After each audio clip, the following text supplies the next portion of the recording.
Parfois, vous allez voir des femmes qui voudraient que leur partenaire change, ok? Qui vont dire oui, tu fais ça tout le temps, etc.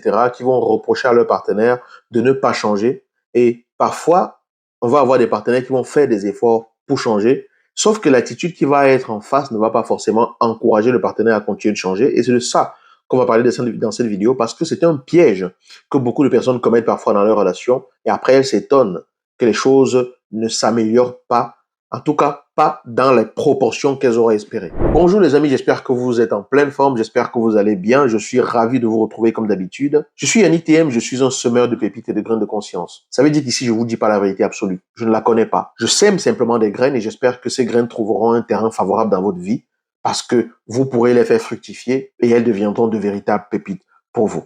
Deux choses très importantes à retenir avant d'aller plus loin dans cette vidéo. Première chose, allez en dessous de la vidéo si vous me regardez sur YouTube, dans la description, ou au-dessus de la vidéo si vous me regardez sur Facebook, pour télécharger votre guide des 7 erreurs qui peuvent tuer votre vie de couple que je vous offre gratuitement. Deuxième chose, tous les dimanches, ici même à 19h, heure de Paris, donc GMT plus 2 au moment où je tourne cette vidéo, parce que je la tourne en été, on se retrouve ici même sur cette page Facebook ou sur cette chaîne YouTube pour échanger sur un sujet autour du couple. L'accès est gratuit. Il suffit simplement de venir sur la page. On aborde des sujets de façon en allant en profondeur. Vous pouvez poser toutes les questions que vous avez à poser. Vous n'avez rien à payer du tout. La simple chose que vous avez à faire, c'est d'être présent ou présente et ce sera avec plaisir. Parlons donc de ce changement. Il est important de comprendre. Là, je vais vous raconter une histoire. Une histoire d'une femme qui se plaignait tout le temps que son mari ne lui faisait aucun compliment lorsqu'elle s'habillait. Elle s'habille, elle achète des vêtements et tout. Elle s'habille, elle met une belle robe quand elle s'apprête à sortir et tout. Bon, lui, il ne réagit pas. Elle le lui reprochait tout le temps. Elle va chez le coiffeur, chez la coiffeuse, elle revient et tout. Il ne fait aucune remarque. OK? Et du coup, elle lui a tellement reproché ça qu'à un moment donné, elle n'en parlait pratiquement plus. Et lui, dans son fort intérieur, il a commencé, on ne sait trop pour quelle raison, à se rendre compte que c'était quand même important qu'il fasse ça. Mais c'était pas quelqu'un qui avait eu l'habitude de ce genre de choses. Il n'avait pas vu ce genre de fonctionnement autour de lui. Lui trouvait tout à fait normal que sa femme soit belle. D'ailleurs, c'est pour ça, voilà, qu'elle avait attiré son attention dès le départ. Donc, ce n'était pas quelque chose que lui trouvait normal de dire. Lui trouvait que c'est normal qu'elle soit ainsi, mais il trouvait pas normal qu'elle lui dise. Mais il a appris avec le temps. Et puis, les premières fois où il a commencé à faire l'effort de dire « Waouh, tu es bien habillé, waouh, j'aime bien ta robe et tout », les réactions de sa femme c'était « Ah, donc tu as vu. Ah, il n'est pas trop tôt. Ah, donc tu pouvais dire ce genre de choses. » Vous voyez? Ah, mais qu'est-ce qui t'a piqué? Ah, mais qu'est-ce qui t'arrive? Tu es sûr que tu vas bien parce que je ne suis pas habitué à ce genre de choses. Donc, on lui a reproché pendant longtemps de ne pas manifester qu'il voyait qu'elle était belle, qu'elle était bien coiffée, des choses comme ça. Il ne faisait pas de compliments. Et le jour où il a décidé d'en faire, de commencer à en faire, c'était plutôt la réaction en face, c'était une réaction plutôt, pas une réaction d'accueil, mais plutôt une réaction de « Ah tiens, ah bon, c'est comme ça ?» Et du coup, la personne, qu'est-ce qu'elle ressentait dans ce cas-là? Ce qu'elle ressent dans ce cas-là, c'est « Mais attends, qu'est-ce qu'elle attend finalement de moi ?» C'est frustrant parce que le gars, lui, quand il fait cet effort, il se dit « Elle va voir que j'ai fait l'effort et elle va apprécier que je l'ai fait. » Ça va lui faire plaisir. Mais au lieu même d'abord de dire « Waouh, merci chérie », etc., tout ce que la femme trouvait à lui dire, c'est « Ah bon, qu'est-ce qui t'a piqué ?» OK? Et c'est frustrant. Donc, il va être important que vous compreniez une chose. Il va être vraiment très important que vous compreniez une chose. Lorsque votre partenaire, homme ou femme, fait des efforts pour aller dans le sens de ce que vous lui avez reproché, pour améliorer cela, il est important d'apprendre à voir l'effort qui est fait et à accueillir cet effort-là. Pas à renvoyer une réponse qui ne valorise en rien l'effort qui a été fait. Pourquoi? Parce qu'il faut bien comprendre qu'une habitude qu'une personne avait avant, si son habitude c'était de rester silencieuse ou silencieux par rapport à une situation, l'habitude c'est quelque chose qui est comme une seconde nature, d'accord? Ça veut dire que on a tellement cultivé ça en soi. La plupart du temps c'est inconscient, mais c'est que voilà, avec la vie et tout, on n'a pas l'habitude de dire telle ou telle chose à sa partenaire et c'est une habitude. Et votre cerveau, votre inconscient a cette habitude-là qui est sa façon de fonctionner.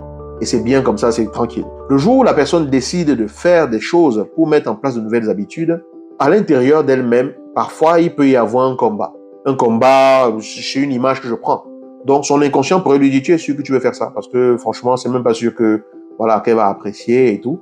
Et quand la personne dit ce qu'elle dit, tu as une belle robe aujourd'hui, et que vous dites, ah bon, donc tu as vu. Et il n'est pas trop tôt. L'inconscient lui dit, qu'est-ce que je t'avais dit? Qu'est-ce que je t'avais dit?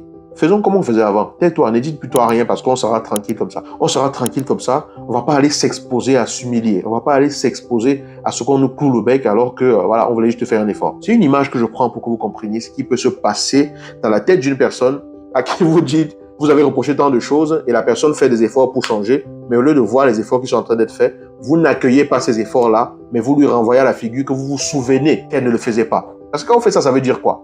Quand on fait ça, ça veut dire, je me souviens que tu ne faisais pas ça avant. Point. Mais ça ne veut pas dire, je vois que tu l'as fait et j'aime ce que tu fais. Je vois que tu l'as fait et j'apprécie les efforts que tu fais. Je vois que tu l'as fait et j'aime quand tu fais ça. Beaucoup de femmes, en l'occurrence, font ce type d'erreur. Je dis beaucoup de femmes, je n'ai pas fait de statistiques. Okay? Il faut qu'on soit clair là-dessus. Mais je dis ça par rapport aux expériences et aux retours que j'ai lorsque je fais de l'accompagnement en coaching. Les hommes et les femmes le font. Mais je vois beaucoup ça chez les femmes parce que beaucoup d'entre elles sont souvent promptes à dire « Ah oui, il n'est pas trop tôt, hein, la meilleure. Ça, c'est la meilleure, ça. Waouh, qu'est-ce qui t'a piqué ?» Donc, un conseil dans cette vidéo. Apprenons à accueillir d'abord ce qui est fait comme effort et à encourager ce qui est fait comme effort. Apprenons à accueillir. Et l'accueil, c'est quoi? C'est accepter l'effort qui est fait par l'autre et exprimer à l'autre le bien-être que cet effort nous fait. Parce que si cette personne a changé sa façon de faire, quelque part, c'est parce qu'elle veut que vous vous sentiez bien, que vous vous sentiez à l'aise, que vous vous sentiez rassuré, que vous vous sentiez valorisé dans la relation. Donc, c'est quelque part pour que vous soyez bien dans la relation qu'elle le fait. Donc, il est important que vous validiez, que vous appréciez ça et que ça vous fait vraiment du bien. Parce que quand vous allez valider, que vous appréciez et que ça vous fait vraiment du bien, la personne va être contente de vous avoir fait du bien. Et son inconscient à l'intérieur va dire « Ah tiens, c'est agréable d'être apprécié pour un effort qu'on a fait. » Et ça lui donnera envie la prochaine fois de ne pas tirer cette personne vers les anciennes habitudes, mais envie d'aller vers cette nouvelle habitude-là parce que cette nouvelle habitude-là lui permet de recevoir de la satisfaction en retour. Je ne sais pas si c'est clair ce que j'explique, mais si ce n'est pas clair, je vais vous demander de réécouter cette vidéo attentivement. Donc, quand vous voulez qu'une personne change des choses, si cette personne fait des efforts, il est important d'apprendre à voir l'effort qui est fait, à exprimer à l'autre le bien-être que cela fait sur nous, à valoriser cela. OK? Donc, ne foncez pas en disant « donc tu avais vu, donc c'était comme ça ». Bon, bref, je n'ai pas besoin de citer tous les exemples, vous savez très bien de quels exemples il s'agit. C'est un conseil comme ça que je voulais vous donner simplement dans cette vidéo aussi. Et j'aimerais, avant de terminer, vous dire une dernière chose concernant l'art de communiquer de façon intime et profonde dans la relation. Atteindre un niveau profond d'intimité dans la communication dans votre relation. Si vous voulez apprendre à le faire, lors des prochains ateliers, lors du prochain événement, de la prochaine formation que nous allons organiser sur le sujet, cliquez sur le deuxième lien en dessous de la vidéo. Pas le premier lien qui permet de télécharger le guide de cette erreur, mais bien le deuxième lien qui vous permet de me dire que vous êtes intéressé par le fait de développer un niveau d'intimité profonde dans votre communication avec votre partenaire, dans votre couple, ou même d'apprendre pour votre couple futur. Comme ça, j'aurai la possibilité de vous envoyer un mail le moment venu pour vous dire, ça y est, il est temps, on va commencer. Parce que vous pouvez peut-être rater une vidéo sur Facebook, ce que je ne souhaite pas, ou sur YouTube, ce que je ne souhaite pas non plus. Mais si j'ai la possibilité, si vous me dites je suis intéressé, à ce moment-là, je pourrais vous écrire directement pour vous le dire. Alors, n'hésitez pas à aller sur le deuxième lien pour le faire. Dites-moi également ce que vous avez pensé de cette vidéo, ce que cette vidéo vient susciter en vous, si c'est une vidéo qui vous inspire, si ça vous permet de voir les choses sous un autre angle, si la vidéo vous éclaire, si la vidéo vous aide, bref. Allez simplement sous la vidéo et partagez-moi vos impressions. N'oubliez pas de la partager. À bientôt.